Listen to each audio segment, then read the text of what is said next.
shit, someone had responded to the Instagram post that I made when I videoed us walking into the school. Someone replied to that and said, I wish I had someone like you guys or a Sean when I was 15 that could tell me a couple things that would just make me have some self-belief.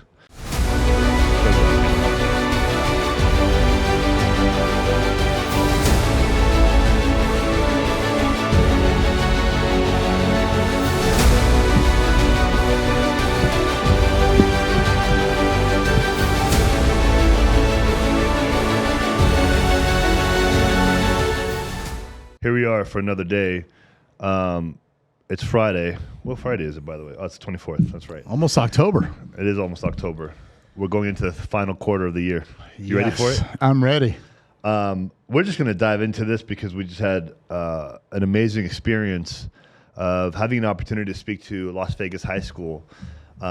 George, what would you categorize that class as, that classroom that we spoke to? Unmute my mic here for a second. That's how unprofessional of me. So yeah, just so you guys know, I'm George Carmona. I am the engineer, but also special education teacher at Las Vegas High School. So the kids that you were speaking to today all were classified as having a disability. Some of those disabilities being emotional disturbance, some of them being health impairment, which are like coming from parents that abused drugs as they were in the womb. So heavily like in the mental health sector. Correct. Okay. Correct. So yeah, you guys, I know I tried my best to kind of give you guys like a rundown, but you really can't fully prepare for what those kids bring to you because, you know, although like they'll take your most intimate moments, like you guys had a couple of deep intimate moments that are like really impactful and heartfelt, and then like their emotional processes are a lot slower, so their initial reaction may be just to laugh. Sure. Or just to, you know, not give the socially appropriate emotional response that most of us are used to. But it was a pleasure to have you guys come in today, and I know you guys are going to dive into it, so I'll go back to you. Yeah, that was one hell of an experience. I mean, yeah, first we walked in there and a couple kids are just goofing off and having a good time. I mean, shit, I was doing the same thing when I was making there. jokes, just being completely stupid all over the place, calling us out. But it was definitely a blessing. Thank you for that. I'm very grateful that we had an opportunity to come speak to them kids that do come from troubled backgrounds, whether it's mentally or dysfunctional homes, abuse, drugs, mental health challenges, whatever it was. I mean, that's obviously up my alley too. So I'm very grateful for that opportunity, and hopefully it turns into something else and maybe something bigger across that school too. Because you know, we went in there, and I'll let Davrick take over on this part, but we went in there with the idea of, you know, maybe touching 2 or 3 kids that would really connect with our stories and can see that there's a better life out there than where they're at, and their challenges that they're going through or that they have in life doesn't stop there, and that it can actually be used as a weapon versus an anchor. So Davrick, you did start off the classroom with the speech, so why don't you kind of talk a little about how you felt, what you felt when we walked in there, and then just like your overall vibe and energy, because I know mine, like I was just in a place of bliss and gratitude just in there. I literally felt like, man, I'm back in fucking high school, and I was literally like seeing myself there doing all the stupid shit that I used to do. Well, it was exciting to be there, and I think and I was excited for the day. I was excited all week because we've been there on the other side of the fence. But at the same time, it was kind of intimidating because it'd been so long. And I felt more comfortable talking to CEOs about getting their company straight than these kids, right? Well, because we got to make sure we don't say the wrong thing. Right. We got to make sure. The thing is, we have to bring this. I had a difficult time with this, and I think you did too, because we're so used to talking to people at a higher level, corporate level or income levels. And we had to really bring down the way we would normally speak to people so that the kids can somewhat at least try to connect with us. Because if we try to speak the way we normally speak, it would probably would have gone so far over their head. They'd be like, who the hell are these guys and what are they talking about? Yeah. Yeah, because we've been coaching CEOs, executives, how to improve their business processes, make more money, right, and get their head out of their ass. And then we're talking to these young adults and teenagers, and we got to bring it down to their level and remember what we were doing and the activities and stuff we shouldn't have been doing and how to improve. So I think for me, it was trying to get across. When we walked in that room, they were cracking jokes at us. Oh yeah. And I'm like, okay. Whatever. I'm like, oh, my feelings, F your feelings. But I was like, okay. George was right. It's going to be, they're going to come at you. And they did. And I think the combination between your experience, my experience, and trying to translate that over to them and let them understand that we're not special. We've been there instead of some guys that came out of Harvard and, had everything given to them. We came from the school of hard knocks. So I think for me, I feel like we came across to a couple individuals, we impact their lives. And hopefully for the better. There's a couple individuals and we don't want to. One's already posted us, by the way. Oh, really? The group picture we took, he already posted it, and he actually left a very heartfelt message. I haven't had a chance to respond to it. I just saw it. I left a heartfelt message to us, thanking us for going over there and speaking to them, I'm getting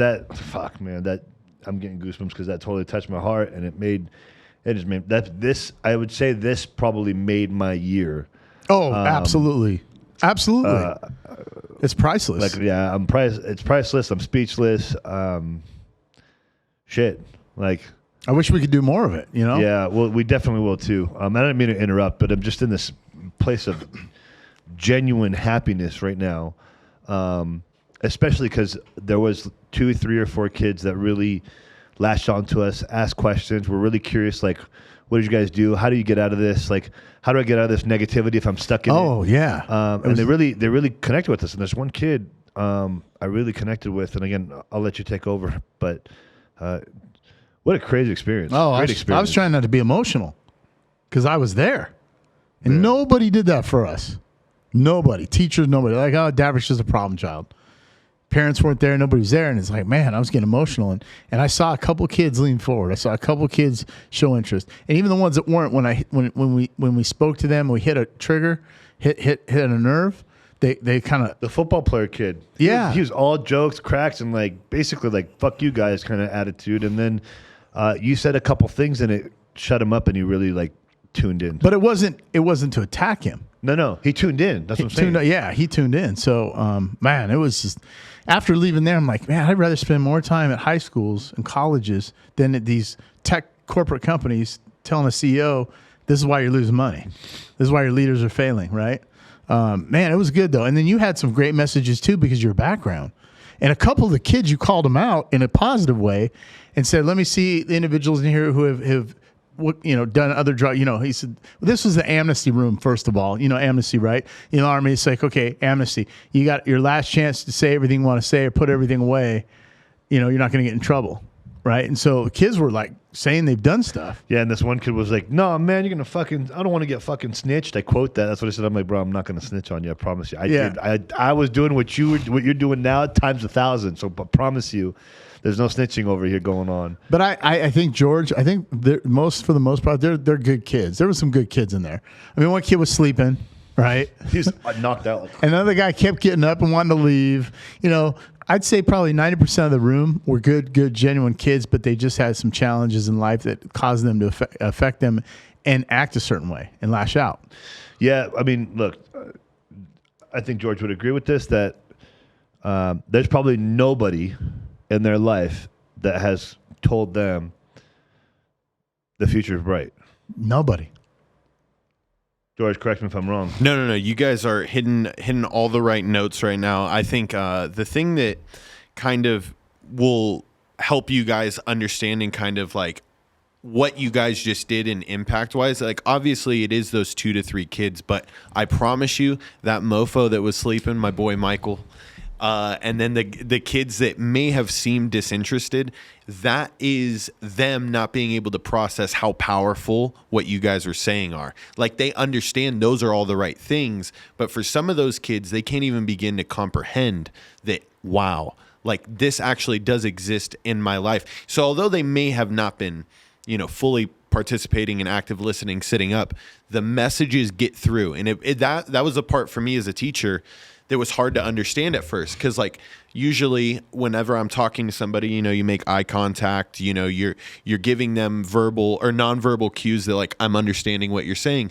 But for these kids, sometimes maybe it's rocking back, sometimes it's putting your head down, sometimes it's closing your eyes or not looking at the person and visualizing what it is they're actually saying. So you guys definitely affected the entire room today in some way, shape, or form. That's awesome. Yeah, That's yeah. awesome. I'd be 100%. curious. I'd be curious because there was that assistant coach. What is his name? Will.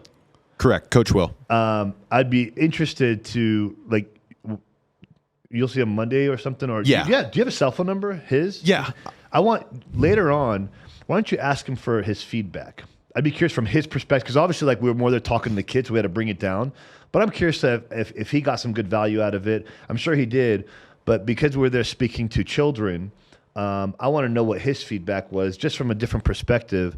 Because I'm sure he's not knowing what the hell he's about to walk into and hear from. Yeah. So this whole week in preparation of having you guys come in, because this is the first time I as a teacher have ever trusted individuals to come in, because I knew you we two appreciate that. You two are tough, alpha male kind of people that have come from similar stories. So I was like, man, this is all connecting too perfectly to not at least extend the invite offer. Because it's terrifying for me as a teacher like that, Sure. because I know what one bad thing can happen, right? Or they're cracking jokes at the beginning and you don't stop that shit immediately, then it's just a never ending, you can't really get control of them kind of situation. Yeah, and there was a moment there where George was trying to get. I say, no, let it go, let it go. Because I wanted to let it play out a little bit so I could, because I wasn't offended. I knew we know how to deal with it, and so it was like, oh, it's okay, let them go. I actually have a couple of clips here that I can play, so then people can get a better visual of what I was seeing while you guys were talking. Sure. I'm not sure how the audio will be on these, so bear with me. And I was driving Domino's in a $500 car in high school. I could barely get the stop sign break down. And I looked at what he had in his life, and what he had, I didn't want. What I want, he didn't have. I said, I don't want to be here in my 30s. I want to be out in my 40s. But I have friends around me that told me, oh, dude, you ain't gonna do nothing. You're gonna be selling drugs just like us. I got friends that are dead, prison, still rapping at 50, didn't do anything with their life. They're still rapping. Not successful. I had to leave. All right, so there was one little clip, and then I have one more where Davrick's talking here. Give me Sean. Or Sean, my bad. Does that make sense? That's what I'm asking. So here's the thing. You're still in a position where you get to still communicate. You guys can still friends. You guys can still reminisce. You guys can still share about.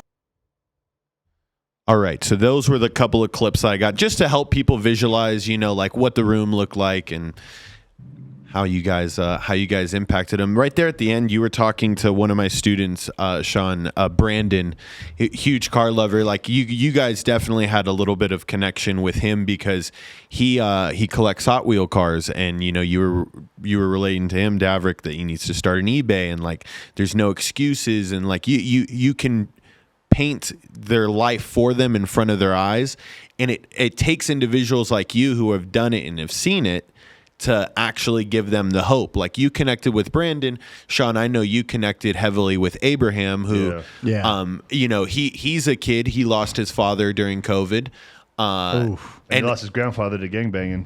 Perfect examples there. So these kids, man, all they needed was that light. All they needed was that Instagram follow to be like, shit, this can pull me out of the mud. Yeah, it was. Oh man, I'm getting chills. Man, I didn't know he lost his father too. I didn't know that either. That kid's so fragile right now. That kid's fragile. But I sent him a text message or a DM while I was waiting for you to arrive, and I told him, I'm like, listen, bro, I was like, just keep working hard. The future's bright for you if you just capitalize on your gifts. And he just said, thank you, bro. And then I took a couple individual pictures with him because I really connected with him. He comes from a rough background. Like I said, his grandfather was a gangbanger. And I hope I don't get in trouble for sharing this information. No, man. It's life-changing work. People need to hear this. And he told me that one of the last things that his grandfather said to him before his grandfather passed away or was killed was that you're going to be just like me, man. When you grow up, we're getting older. You're going to be a gangbanger just like me. We're going to go. Our lifeline in this family is all gangs. And he's like, my mom and dad brought me to Vegas and got me out of LA as fast as possible because they wanted me to get out of that life. And I asked him, I'm like, well, let me ask you, is that the life you want? Do you want to go down the path that your grandfather? He's like, no. He's like, I don't want any of that stuff. And he's like, I just don't know. At first, it was like, I just don't know what to do, where to go. And then, we realized that he's a gifted artist. And I just kind of had a nice pep talk with him from start to finish, even at the end when we showed him the cars and what life can look like. And I could tell, I felt the kid's energy from dark shift to light. And I felt him really just drop his guard. I felt him, I could feel that if I had a little bit more time with him and I gave him a hug, I could feel that this kid would have broken down. Just out of, like, I know no one's ever told him you can have a bright future. You have a gift. You can capitalize on it. If you just put your focus where it belongs, if you get yourself away from people that are causing any kind of friction in your mindset. And I know no one's ever told him that before. And I could literally see him engaging, processing, and he's really internalizing what he's hearing from me. And, like I said, it's just a great gift that we can give. It was awesome. Great experience, man. The kid was, and he wouldn't talk about his art, but he's artistic.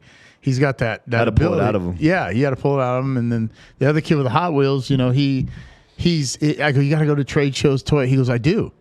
I said, there you go. Now that's the kid. That's actually the kid that posted about us. Well, you go ahead. I'm going to pull up the post. And then I said, okay, start an eBay account, start selling, buying, trading, and then you'll be the consultant for collectible Hot Wheels. People will start coming to you and saying, hey, what do you think? Is it authentic? Is it good? What's the value?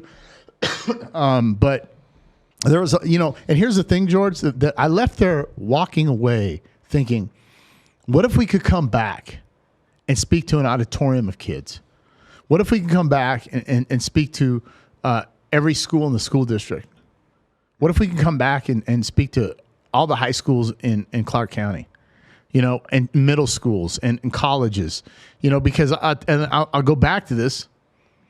Speaking to corporate executives is boring, and I told these kids, I put my phone number and Instagram on the board. I said, look, I don't care what I'm doing. If you need help, call me. I'll be there. Right. Because, I told them, I said, if one of the guys at these, tech companies said, hey, Dad, let's go grab coffee. You're not doing anything for me. I'm not wasting my time. I'm busy. You're not making me money. I said, for you guys give me more value than me talking to a CEO over coffee and beer. I don't drink, but you see what I'm point? I said, if I'm playing poker on the weekends or I'm doing something and it's the weekend and I'm available and you get in a situation where it's tight and scary, call me. I'll drop what I'm doing. I'll be there. Why? Because you mean more to me than some corporate dude in a suit. Right? So I don't know. What if you don't mind me asking, because I had a colleague call me when I left, the one I was talking to. And then she's trying to work through this project with this client. And I said, I'll call you when I'm done. And then she's like, what kind of class was it? And I was like, well, it's not an IEP program. It's kind of like children and kids that are, having challenges. But is it like a break period class? What is it, George? What is the class called? So, yeah. I teach technically, right, and it's going to sound a little crazy to you, I teach 27 subjects. Because I have to meet the needs. So it is an IEP. Every student that was in there today had an IEP, which is an individualized education plan. So when you're classified as having one of the 13 disabilities, most of my students are classified as having emotional disturbance or health impairment. They will come into my class, and then I am to provide instruction in all subjects, freshman through senior, all different things. So math, English, right, history. So like I have to do a lot of work, but what it ends up turning out into, and what you guys were seeing me use, I use like my currency and stuff, is I just treat it like a job. Get them to start understanding the basic fundamentals and principles of what life's going to bring to you. You add value to my life by being a good student, by being a role model to those around you. I reward you with currency. When you don't do that and your friend's buying all the chips, you're going to start to realize the basic principles of like what life, of economics and what's life's like. Right. I have them use savings accounts. I do gambling on Fridays so they can understand that. And make sure we clarify, this is funny money. This isn't real money. Correct. So these people are like, kids gambling at school? They're cat bucks. I call them cat bucks. And IEP, can you explain to people what that is? Because some people don't know what that means. Acronym? Yeah. So individualized education plan, what it is, it's an 18-page document in which we outline how a student is currently doing, what goals they need to be achieving in this school year in order to like kind of reaffirm that we are individualizing education. So when President John F. Kennedy's, I think it was his, oh my gosh, I'm trying to think, like niece. I think it was a niece. She had Asperger's at the time, which we would now call autism. This is when it all kicked into place. So right around the 1960s, they enacted into law that every student with a disability had to have individualized education. And it manifested itself into this 18-page document in which me as a special education teacher, I have to follow that to a T, or else we can get in trouble with a lot of lawsuits and legal issues. And now my daughter is in IEP in high school. So we had a call with the IEP teacher, the counselor, and we did this call this week at 8:30 in the morning. And they go over the document. Where's she excelling? Where's she failing at? Where does she need to improve? And she's diagnosed with Asperger's, but now she had, autism. They got rid of it, high functioning. But she's in an IEP program for certain classes. She excels in some and fails in others, right? So pretty interesting. Yeah, no, I think the thing that people really don't understand when you hear that a student has an IEP is there's so many different forms, right? Very broad. There's a little girl who's in a motorized cart that needs a one-on-one person with her at all times, just in case she needs to use the restroom. I saw that girl. Yeah. Yeah. So I'm curious. I didn't mean to interrupt, but since you said it, because the only two girls that were in the class, they were so quiet. They didn't say anything. Like, what's their backgrounds like? So one of those students actually make sure you say HIPAA compliant. Just FYI. Yeah. Well, I mean, I think Protect yourself. If I'm being honest, though, I think these things have got to stop being so. I don't know. Right, but like Sean said, what's the challenges? So the smaller black girl, she's classified as having a severe learning disability. So a lot of those students are like probably at a 6th grade educational level. Okay. So their classes are really remedial and focus on a lot of repetition of basic skills that we've learned in school. And then the girl that was next to her, I think she's just out in normal classes. She's what we would call a typical peer. So what we'll do is we'll take a lot of kids that don't have IEPs and we'll place them into classes with us so that way the kids can start to emulate what a typical peer does. Wow. Got it. Like as a role model of sorts. So she's like the good student in the class. Correct.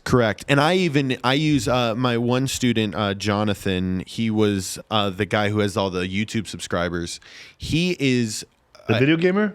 Is he the WWE guy? WWE guy. I talked to him. He was like, Davrick, check out my wrestling move. He's like, guess how tall the Undertaker is? Yeah, I'm like, how tall? Yeah. I'm like, I don't know, like 6'7". He's dropping all these 10. He's dropping all these fun facts. He's like, hey, Davrick, what does this mean? This is the Undertaker, and I'm like, okay, cool, man. And I told him about Dana Brooke, who we used to hang out with, a WWE person. He's like, oh yeah, she won this title. I mean, the guy's a walking encyclopedia for WWE. Yeah. So the cool thing about Johnny is classified as having autism. Yeah, so I saw that. He is higher functioning. He still has his emotional outburst, and that's why he's placed in a class like mine. Hey, the kid in the blue shirt. Kid in the blue shirt. He actually seemed very intelligent and very aware, and he was tuned in from the beginning. Like and the light blue shirt, my SPTA. Oh, is that what it is? Yeah. So How old is he? He is 20. He's 21 He's years not a old. student. He just went to basic military training. He's in the reserves. So he's my assistant teacher. This is the thing that a lot of people don't realize. You think teachers get underpaid. The SPTAs or the teacher assistants, they get paid half of what we get paid. But without them, my job becomes impossible. Yeah. Impossible. So he does a good job at relating with the kids, listening to them out. What I like to consider is that my teacher aides play the good cop, and then I come in and I play the bad cop and enforce the rules. And I'd like to see feedback from that other teacher that came in, the lady. Yeah, who's that? The lady that came in. Yeah. She's another SPTA. Okay. Yeah, but I'll definitely ask your SPTA or for someone else. So she works one-on-one with a couple of with the girls that are in the motorized chairs. Got it. Okay. Mm-hmm. So the other kid that is your SPTA in the blue shirt, I am curious. I'm very curious about him because he started out being engaged and he was engaged the whole time. I didn't even realize that he wasn't because he was sitting in the mix of everybody. Right. But I definitely love to know where his thoughts were and what his goals are. 'Cause Yeah, so- he like I said, he didn't even remove his mask. He just blended in with everybody. And I thought, like, damn, this is a smart kid in here right now. Right. So I mean, he just, like I said, he just got back from BMT, and he's in the. I feel like with all the SBTAs, including myself, we use a lot of the messages that you guys relay, and we try to piece it together for our lives. The crappy thing is, and I've felt since you guys left, is like, man, this isn't nearly as done enough, because although me as a teacher, I give these kids those opportunities, like Abraham's going to be doing graffiti on my wall, and getting him to post that on Instagram. Like I can lay out the path for these kids as much as I can, but at the end of the day, they still view me as teacher. And we don't nearly have as many guest speakers coming in to paint a better picture of reality for these kids in high school. And it's a disservice, because we can give those same messages that you've relayed to us. And trust me, I do. I play your guys' clips. I show them, like, what you have to do in order to be successful. And coming from you, it's so much different than me repeating it. It's funny you said that, because the kid goes, how did you guys start a podcast? I'm like, how does he know about the podcast? So the kid remembered, obviously he's watching the podcast in class. Yeah. Because he asked you, he goes, how did you get your Which kid asked that? I don't remember. That was Stefan. That was a football player.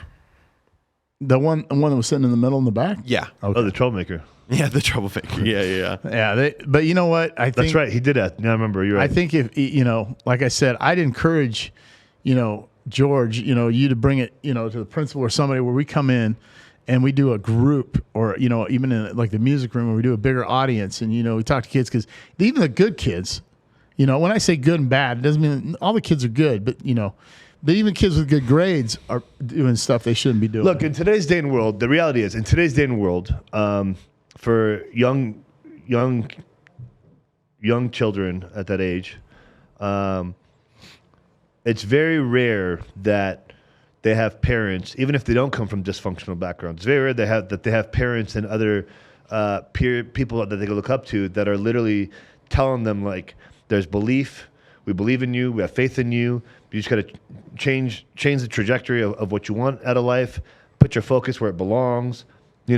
Cut out the people that have no service to you, that have no service to you now, that have no service in your future life. And obviously, if they hear that nowadays from anybody that they're close to, it's not going to mean much either. But at the end of the day, still, it's very rare that you hear parents telling their kids, they're champions, we believe in you.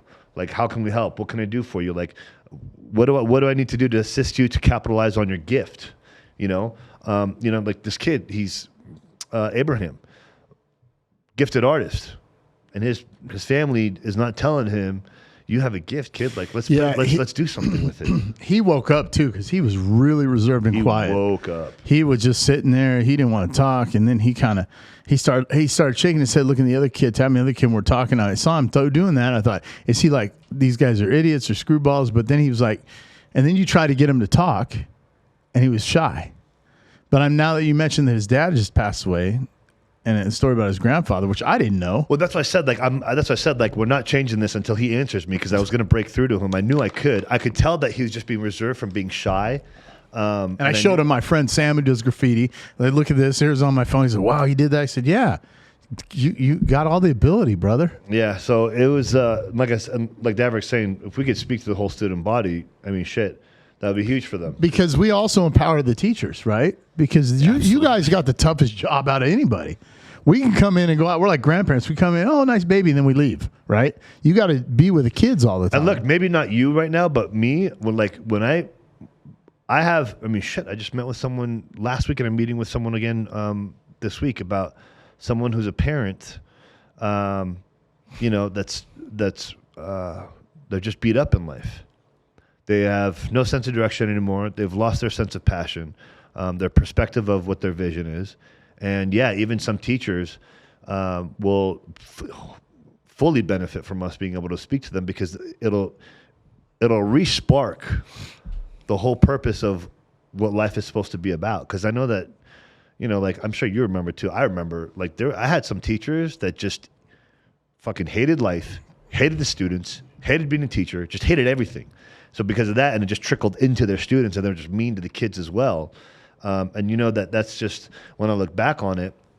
This was obviously a few years after I got out of school. When I reflected back on that, I realized like, man, like some of my teachers must have been so miserable with their jobs, so miserable with life, like no sense of direction. I mean, they have no mentorship to look to, because obviously and correct me if I'm wrong, and I don't mean this in any form of disrespect, but in school, like how many teachers can really look to other teachers for inspiration or something to look forward to in life? They're usually end up getting stuck in this rut, in this black cycle, this black hole, where it's like, I'm in this never-ending cycle and I don't know how the hell I'm going to get out. This is my life.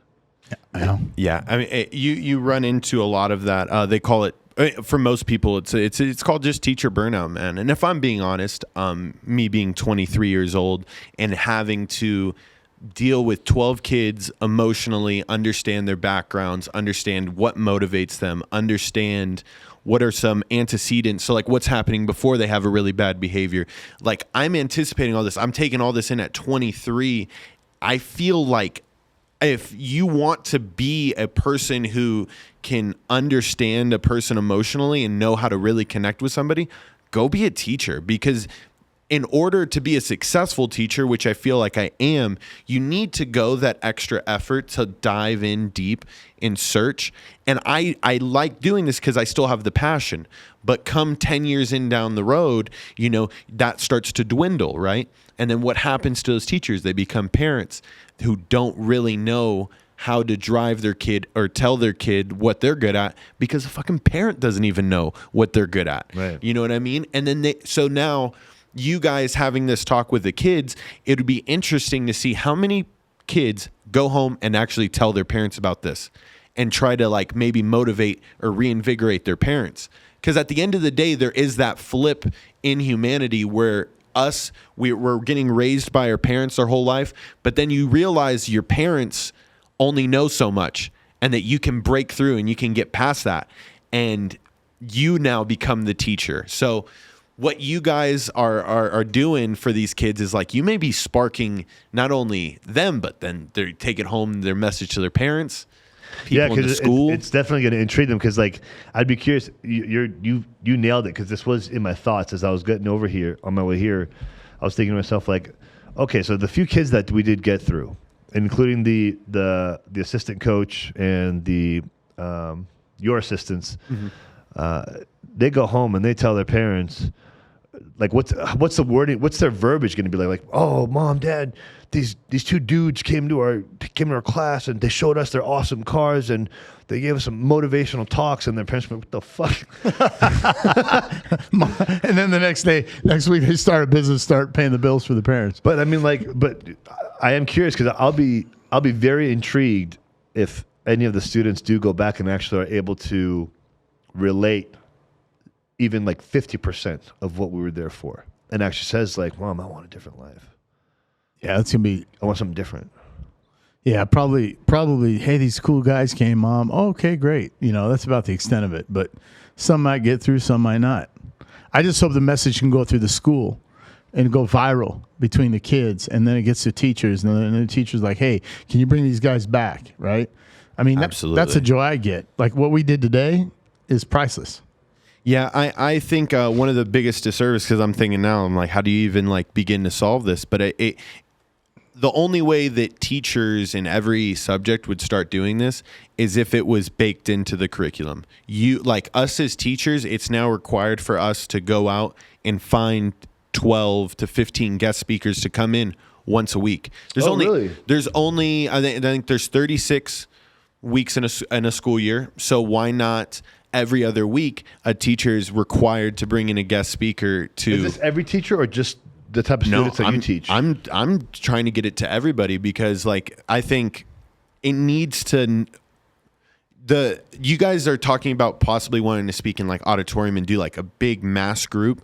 I think you guys might have a better effect in a 20 to 40 person room compared to I agree. like hundreds. I agree. If that makes sense. So like if it's math, right? Like how many kids were in that class, including all the assistants and everybody that was in there? I would say like 20. Yeah, Mm-hmm. yeah. So I would say more like a little under 20. I would think if we did it to, and this could include teachers also, like a full room of like 50. Like 50 people Yeah. between students and teachers. I think that would be very impactful. Definitely. But I also believe that as we get some teachers engaged, some teachers will ask some questions Yeah, that but- will be like, whoa. You can bake that into the curriculum, math, economics, business, right? All that can be baked in some aspect, right? Even like social studies. Well, you grew up in this region. What's the different, dynamics of growing up in Seattle versus LA or, Shit, Vegas and Right, California. Vegas, California, Dallas right now. Like, I mean, shit. Right. So, anyways, we got to do that again. I'm fine just doing that, not even talking to CEOs anymore. Right? Unfortunately, that's our bread. Yeah, exactly. So we have to. But, man, George, I'm exceptionally grateful for that opportunity.